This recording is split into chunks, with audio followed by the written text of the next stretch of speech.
Today, I'm here with Ryan and Spencer. We're going to go over a full bicep workout today. We are going to start off with what you say a traditional straight bar curl, but the only difference we're going to do here, we're going to focus on keeping the elbows tight into the body. That way we're completely isolating the biceps. Also, as we come up, we're only going to hit parallel to the floor. I call these parallel curls, so that's the goal, is parallel. We're not trying to bring it up past that point, because a lot of times what happens is we do that, the elbows shift forward and it puts more pressure on the shoulder. So we really want to just straightly focus on the biceps, so the weight's not going to be super heavy. Rep range is going to be 8 to 12. We are going to worry about or focus on getting a good squeeze at the top for a 2 count, and then coming down with a controlled 3 count. So Ryan's going to demonstrate. He's going to come up, hold it parallel to the floor for 2, come down slow for a 3 count, and he's not going to completely lock the elbow out. We're still going to want to keep that tension on the bicep. So trust me, little way as this may seem, it goes a long ways with him.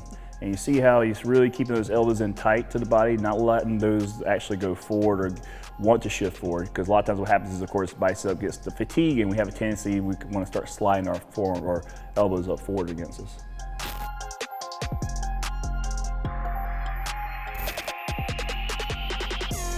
This curl, actually with parallel curls, we're going to do 4 sets, 8 to 12 reps. Like I said, it's going to have a nice 2-second count at top as far as squeezing that parallel. And then we come down, we're going 3-second count coming down. The grip we're using a supinated grip. That's why we're actually involving most of the biceps brachii. A lot of times you can also do a reverse grip, which would be a pronated grip, and of course that's going to be more of a brachioradialis muscle that a lot of times you get with a hammer curl. This one I prefer more supinated. It puts less pressure on the wrist, and of course with us doing this very slow repetition speed, it's a little easier on the wrist to do that as well. Moving on to our second exercise, we are going to do a drag curl. We're using an easy bar, so we're switching from a straight bar to easy bar now. A lot of the reasons because of that, because the drag curl does put a little bit more pressure on the wrist. So if we're doing a straight bar, it actually adds a lot of internal pressure on the wrist. So we're going to do the easy curl. Our focus is 4 sets, 8 to 12 reps, still with the same rep speed where we're holding that top for a 2 count, coming down with a 3 count negative. Okay, go ahead and wrap. And we're going to be a shoulder width grip here. Like I said, and here when Brian comes up, squeeze it, the elbows are coming back a little bit because we're trying to drag the bar closer to the body. So, but we're still just trying to isolate just the bicep, try not to involve the shoulders at all or anything like that to where it helps compensate. All right, good. Hold up for 2, he's down for 3. And notice too, we're not allowing the elbow to completely lock out. We still want to keep tension on the bicep, so we're not letting that area relax, okay?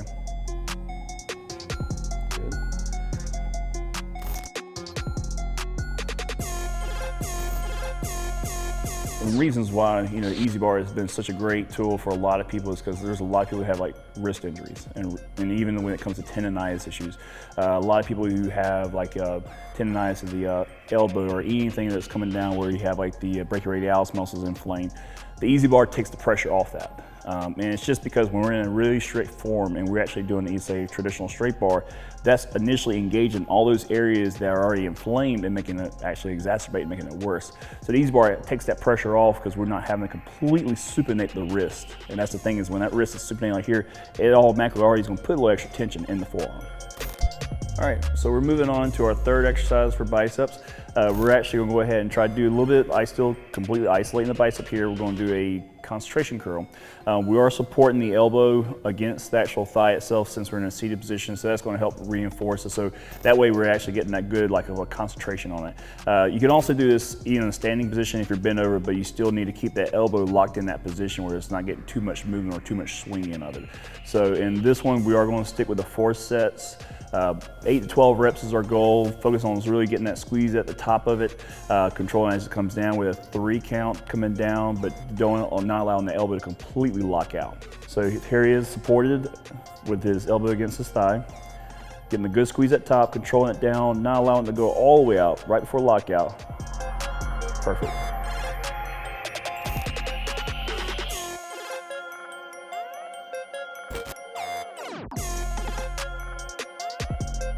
For me, when it comes to overlocking and stuff and coming all the way down, we pretty much go all the way out, then we're going to relieve the tension from the bicep. So I'm really a big fan of hitting that max, almost that range of motion for the bicep to get a stretch, but not completely take pressure off of it. So this is gonna be our final exercise. This is our fourth one. This is one of my actual favorites. Of course, we're involved in the band and we're just doing the band alone. We're actually gonna focus on this one. We're not gonna go slow. We're gonna actually keep it going. So we're actually working on trying to get a good blood volume pump in the biceps. And this is a finisher. So only thing we're gonna do 2 sets, but we're doing 2 sets to failure. So we're going as mean as we can go until we can't really bend past that parallel point or get to that parallel point like we want to. All right, so go ahead and get set up. So where he's pretty much putting his feet into it, spread them out shoulder width apart. You know, you should have some tension before he even starts pulling it. So coming up, and he's gonna come up right there at that parallel point, and we're still not going all the way out when it comes to locking out. So we're keeping the tension on the bicep the whole way through. And this for us, you know, we didn't have a hammer curl movement, but this is simulating a hammer curl movement with the grip we have right here.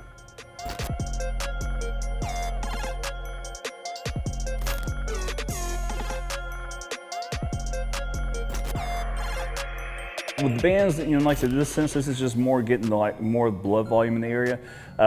You know, the speed is constant, so we're not doing any pausing at all. So it's just very consistent, normal, pretty much a normal rep speed, I would say. Rest between the sets, honestly, minute max, because we're only hitting 2 sets to failure. We just want to get failure and then, you know, small rest and do it again, and then we're done. And with the biceps being such a small group, I know a lot of us like really want to focus on and how we say we get the pump going as far as in the bicep. I know for me, sometimes just to kind of get a little extra blood flow and a little bit more into the bicep, I'll usually use something like a, you know, PerforMax through PerforMax Labs that actually feels like it kind of gives me that pump a little bit faster. So of course, by the time I get to the, you know, so some exercises like this, we're doing bands, you know, my biceps are so full and engorged that it's a challenge to kind of finish these movements off, but I'd definitely say like me using that, it does help give me a little bit more of that X factor going into my bicep training.